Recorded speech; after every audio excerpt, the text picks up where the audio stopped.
just all over the place. Listen to me. You can't make this stuff up. No! So if you don't know, Grady Judd, I almost said Grady Justice, I can't help it. Grady Judd is the deputy in Polk County, Florida. He's actually kind of a local celebrity. He's a great storyteller, and he does press conferences on some of the most messed up people in the city, and he just straight up exposes them. No mercy, WWE. It's crazy, bro. I love it. And we as chat have been loving it as well. So let's take a look at this one. Grady Judd on Disney worker teachers among the 160 arrested in Polk County human trafficking investigation. Oh, Lord. Well, what's really, really important to us is not just that we have a police operation, because we had a successful police operation, but we're trying to identify the victims of human trafficking. And when we do, from the moment they come into the operation, we want to immediately hand them off to our social services friends and our counselors so that they can begin working with these victims of human trafficking. These are some of the most difficult victims to work with. We know there are a lot more of them that admitted, but as you can see, that we have fuzzed out the faces of several that have admitted, or either we suspect. Guys, also, can I just say really quick, police working overtime to bust a human trafficking ring is... Dude, I'm not even going to pretend to try to fathom what someone goes through when they're living a normal life. They're suddenly abducted, held captive, probably drugged, and forced to perform acts with people that they don't know. I mean, seriously, try to go there in your brain for a minute. Your brain's gonna be like, oh no, I don't want to think about it. Okay, well, it's actually happening to some people. So I love that they actually went in and they said, we're gonna get these women and men and children. We're going to get them, and we're not going to hand them over to the police department immediately for questioning about all these individuals. They're going to hand them over to social services workers because this is serious. And then there's one that we had to tape over this morning that was in the county jail who just this morning admitted to us, okay, I am a victim of human trafficking. I would like services.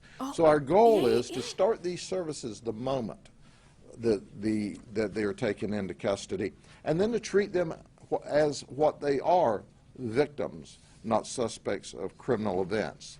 I might point out, if others of these prostitutes come forward later as victims, there's specific law in the state of Florida that's really terrific that causes us to go in and eliminate all evidence of an arrest, photographs. Also, there are so many women that in their 20s or 30s, this isn't everyone, but there are some that enter sex work and they go through some of the most traumatic experiences of their lives. And then when they try to speak about these issues, people say, well, you chose this. You wanted to dance. You wanted to, be a prostitute. You wanted this or something. An overwhelming amount of these people were trafficked and put into this lifestyle and don't know how to get out. Like what Grady's saying here is that someone has been in prostitution for the longest time, and then they finally said, wait, I was trafficked into this.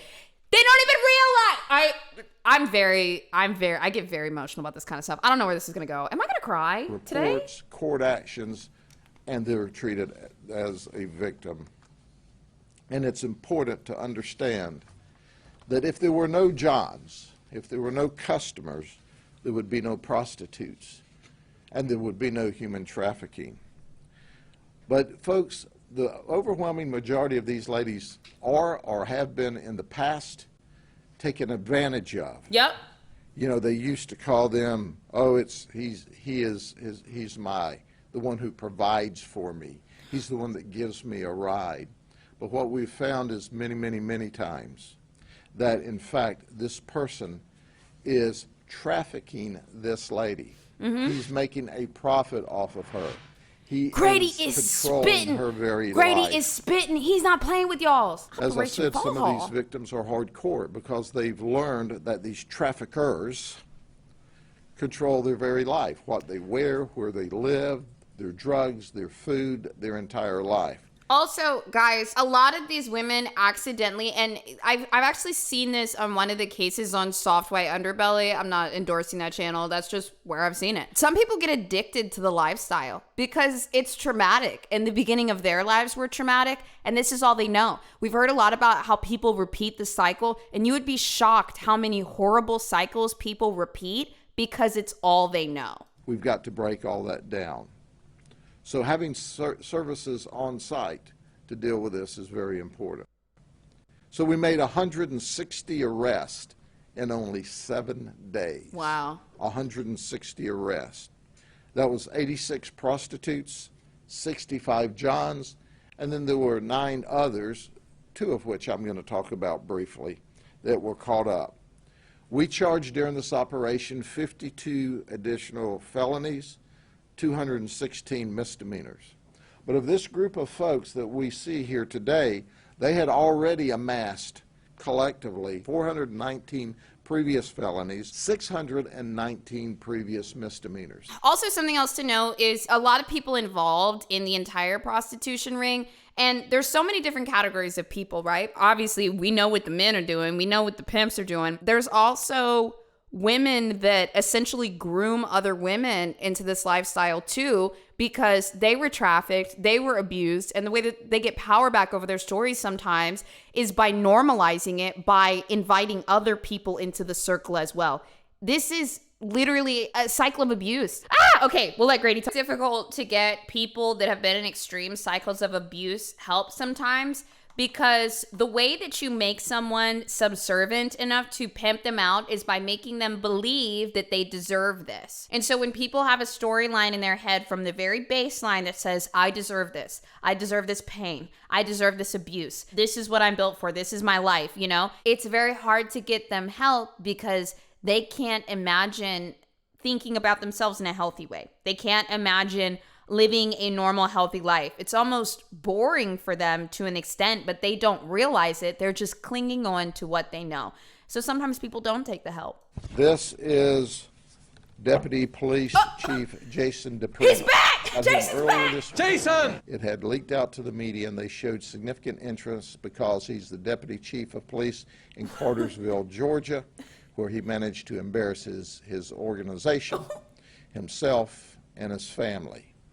And this is what he looks like when he's under arrest. We talked about him last week. It's like a reoccurring character. I won't talk any more today other than to tell you that he resigned from the police department. If you guys missed that one, originally in the prostitution sting, they set up an undercover operation, and this deputy, Jason, he showed up with a 6-pack of White Claw. White Claw! That's already a video. You'll have to watch that one. Jason was not the only person in law enforcement to get arrested. This is Keith Nieves. He's 24. He's a state corrections officer.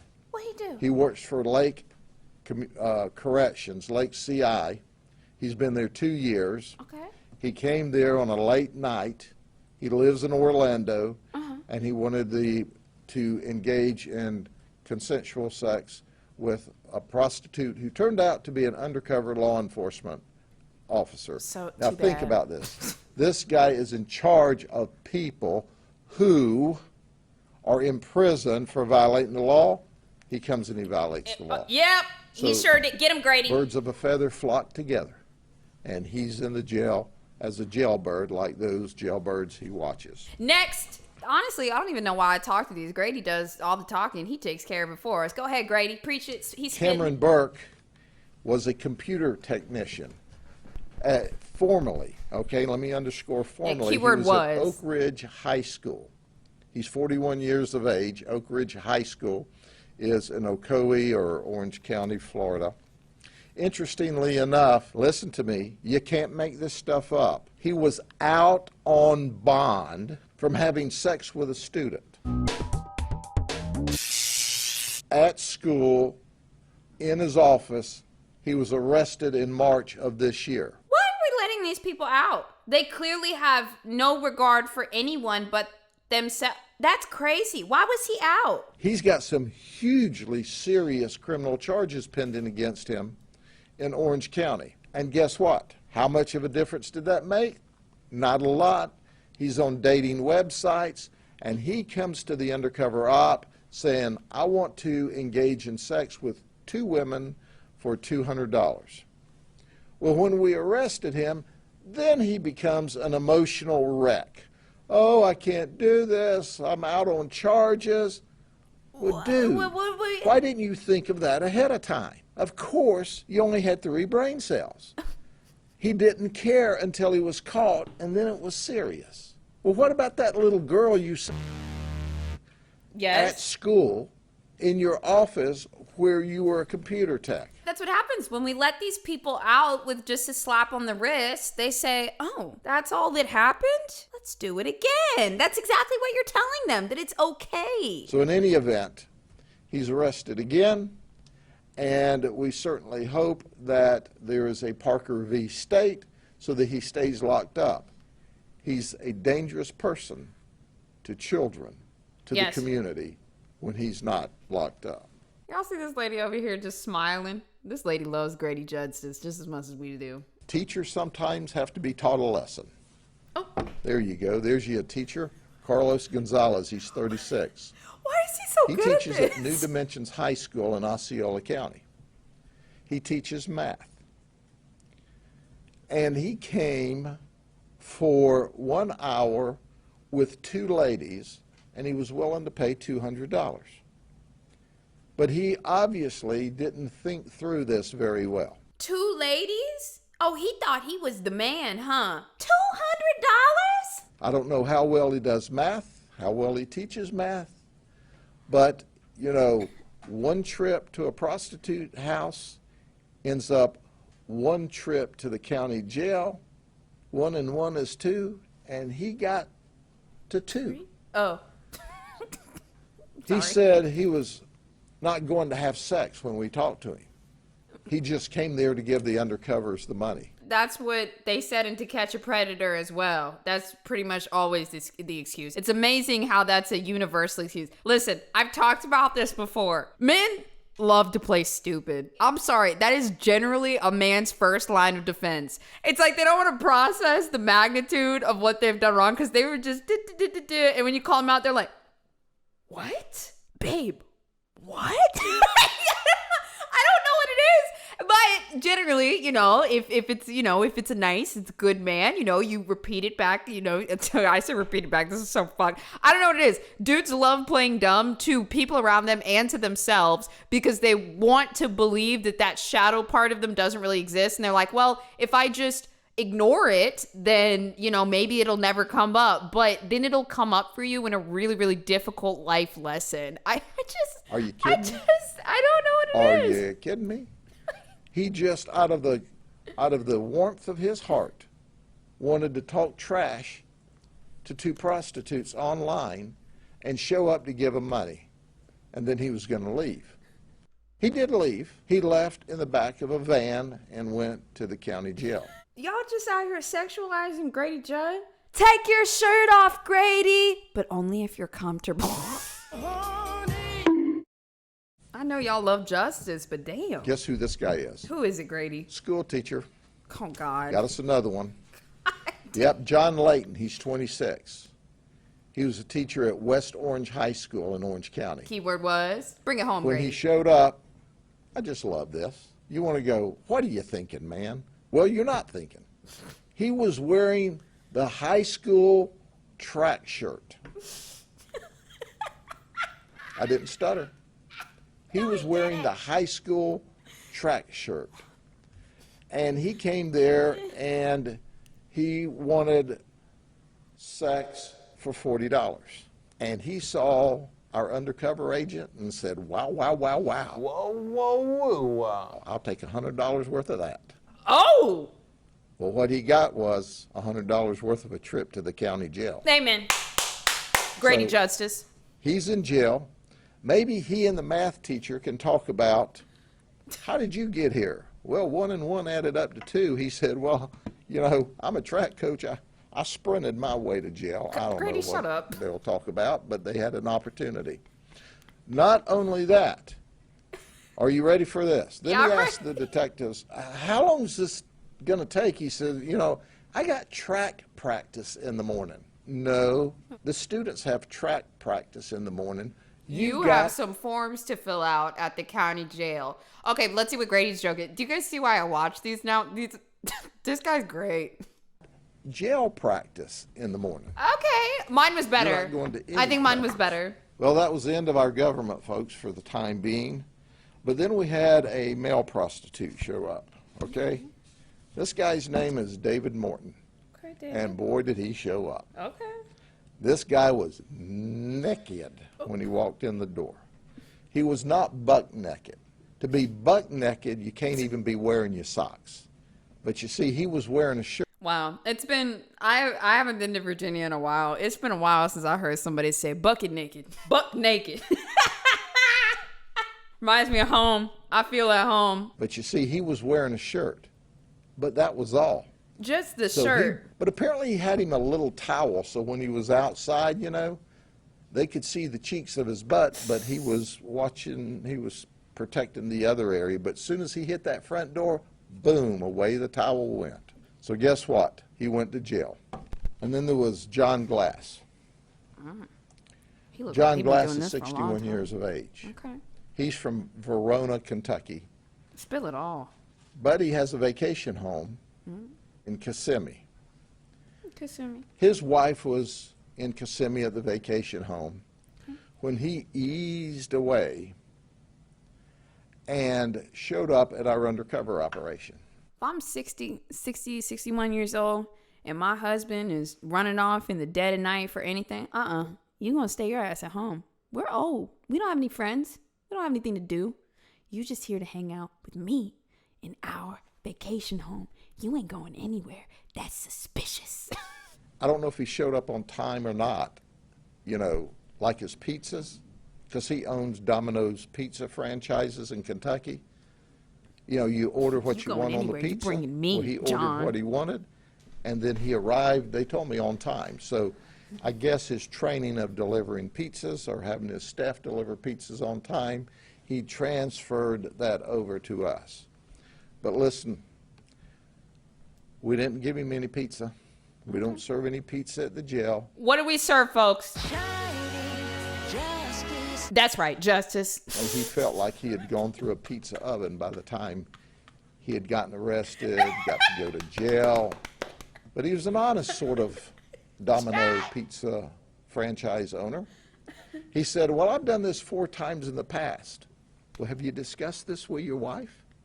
Did you get her permission? Did she say, go, boy, go? Apparently not. Guillermo Perez, he's 57. Who works at Now, Disney? where would we be with an undercover operation and no Disney employees? Oh, it's him. Oh, yes, we always have Disney employees. And he's a bellhop at the Coronado Springs Resort on Disney. He's from Winter Garden. He confessed, and he said, you caught me. Well, he wasn't by himself. Who is this? This guy is a independent photographer. He does not work for Disney, but he's contracted by Disney. He came there not to take photographs, but to engage a lady of the evening. But he's a nice guy. He brought sour Skittles for the undercover. He's from Orlando. He's from Winter Garden. Maybe when they get out of jail, they could like Uber back to. Hold on. I'm just putting myself in the shoes of a sex worker for a moment. And can you imagine this dude coming up and he's like, I got $100 and some sour Skittles.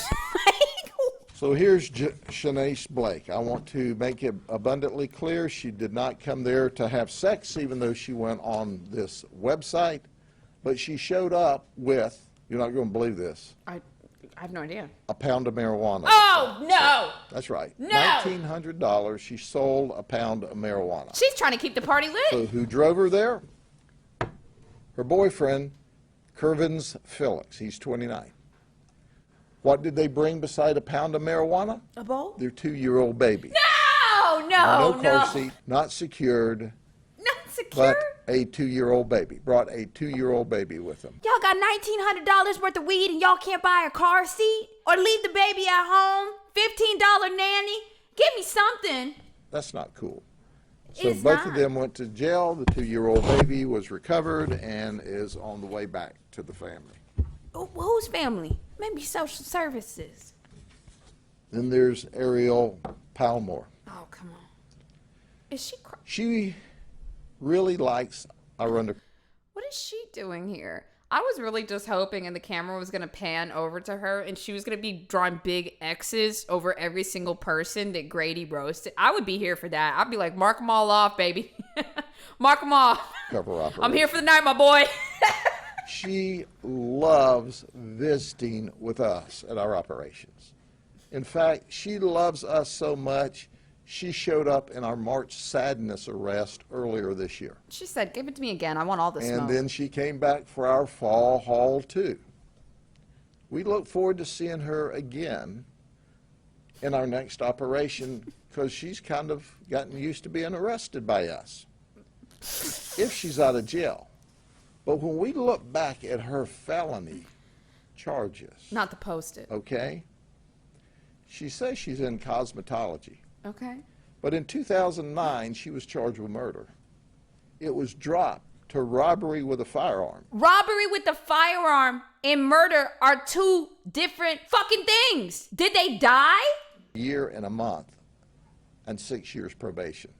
Man, that Orange County is a place you ought to be if you want to commit crime. What? Don't come to Polk County because we're going to lock you up. Dang, man. for Do I life, need to for being vote for my local police department? Like, doesn't this make y'all want to vote for the sheriff? I'm sorry. I'm being honest with you guys. This is not something I'm overly educated on. But yesterday was a full moon. Okay, it's a new day.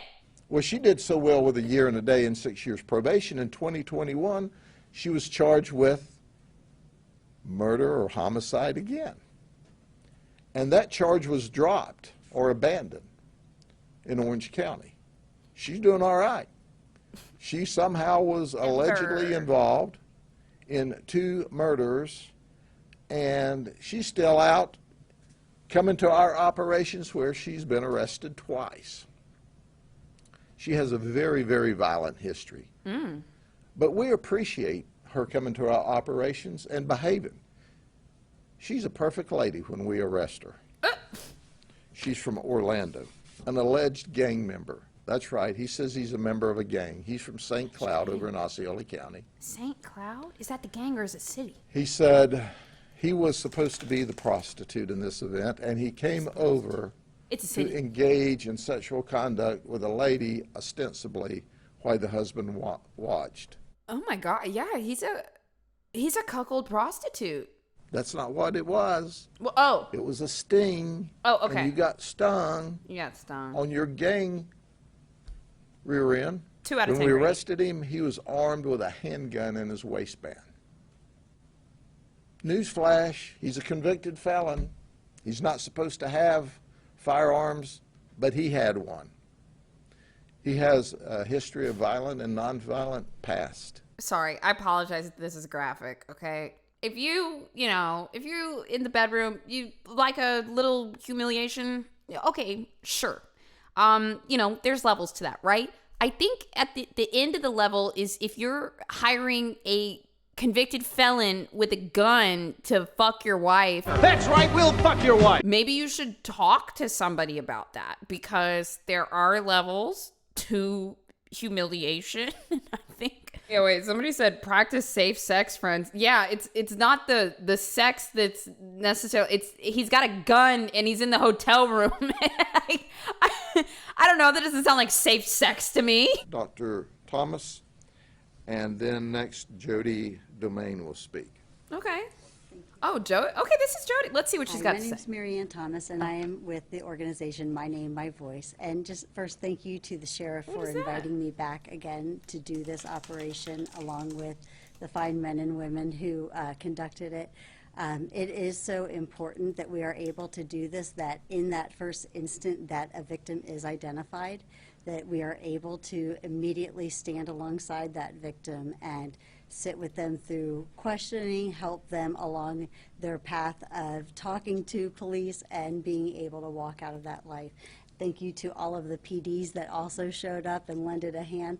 I worked with some amazing people this time. I have to say these operations are better every time. I'm proud to be a part of it. I saw people who are detectives or officers for different organizations come and ask me about victims from previous operations and how they... Really quickly, I just want to say this because a lot of times I talk about like career pathing and justice and just things like that. Guys, if you are, I feel like a lot of fixers kind of go into social services, and there's different parts of this, right? There are some people that are codependent fixers, and when you're a codependent fixer, basically it means that sometimes you can't handle another person being uncomfortable, and you want to fix it. You want to make their mood better because it makes you feel a little bit better, right? And then we have people that are kind of fixers, but they have great patience.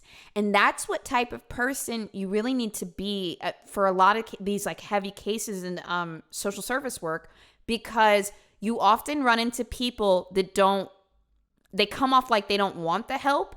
And if you're a more person that gets frustrated that you can't fix it for them, you're going to get frustrated and take that personally. So if you're an incredibly caring and patient person, it's a great line of work, and those people really need you because they need the consistency. They need to know that you're not going to turn your back on them. They need to know that you have loyalty, and they're used to that in these really intense, dramatic relationships. It's all about loyalty. It's all about family, right? And that's what they really believe that. And it's not true. And you have to show them kindness. You have to show them patience. You have to show them that you're never going to leave their side, and show them a new lifestyle and not take it personally that you can't fix it right away. If that sounds like you, it's a great line of work to look into. They are doing. I saw people come in this operation and come and say, I see something, I feel something is off here. Can you come check it out? Who called her a cat and lady? I was able to What the fuck? immediately go and talk to that person and see if they needed help. And so I'm so proud to be here. And if you're someone who I met on this operation and you were under arrest and you were there to sell yourself, I just want to remind you something you heard me say that night. You don't have to do this. You can do something different. Amen. I am standing here saying it can be done. And so please, you are given a packet of paper with different phone numbers. Call one of them. If you don't get the answer you need, call the next one. But please make those calls. And if you're someone who is arrested for purchasing a person, that's not okay. Okay? We don't buy people. That's not okay. Big facts. And so Big facts. I'm sorry we had to meet like this, but I'm really glad that we do this because I really hope you have learned a lesson here. Thank you so much. Thank you. Thank you, chat. Y'all being assholes. My name is Jody Domingue. I'm Okay, the Jody. Executive Director of Anti-Trafficking at One More Child. Okay. One More Child is a nonprofit organization that served over 320,000 children and families last year by coming alongside foster children, hungry children, struggling families, single moms, and trafficked children and adults. We've worked these human trafficking operations with the Polk County Sheriff's Office and the various agencies represented here today, and every single time we are able to identify several potential victims of human trafficking. But what we also know is that everyone that walks through those doors to be purchased, after we sit down and we hear their stories, they have had histories every single time of being abused and being sexually exploited. So our teams, made up of advocates, peer mentors, and mental health counselors, are able to come alongside of them immediately to offer life-changing services that begin the restoration process immediately. All right. So we're going to ask this. Bring it back, If you have Jody. children in your life, because we know now more than ever, children and young adults are susceptible for being trafficked and sexually exploited. Please be involved in their lives. Find out who their friend groups are and what their friend groups are doing. Find out what they're doing on the internet. Check out their social media apps. Monitor them. Find out what websites they're frequenting. And please learn the signs to identify human trafficking and grooming. And once you identify it, please intervene by reaching out to the Polk County Sheriff's Office and your local law enforcement agency, and if it's a child, DCF, Department of Children and Families. If you would like more information on how to identify the signs of grooming and human trafficking or how to intervene, please contact us at onemorechild.org.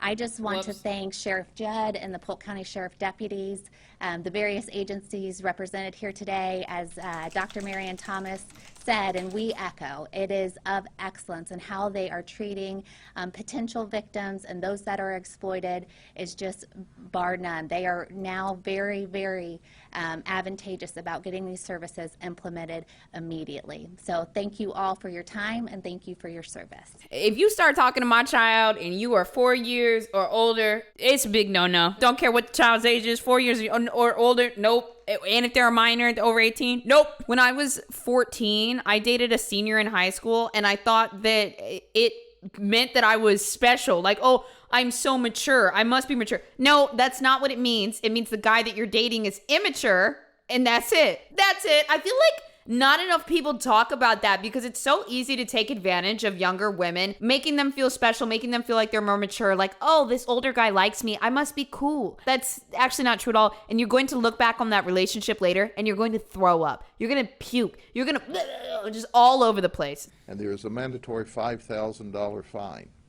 that goes with a conviction. And we are going to go after people who go. I know y'all ain't got $5,000. You showing up here with some Skittles and $60. Whatever status they claim in life, we're going to go after them. And the reason we're going to go after the Johns is because we know the vast majority of these ladies that aren't cooperating are in fact victims. And we're not going to give up on these ladies who we believe are victims either. That's right, Grady. So with that, any questions? Okay. What the fuck? I have another That's going to be a pretty funny ending to the YouTube video. Okay.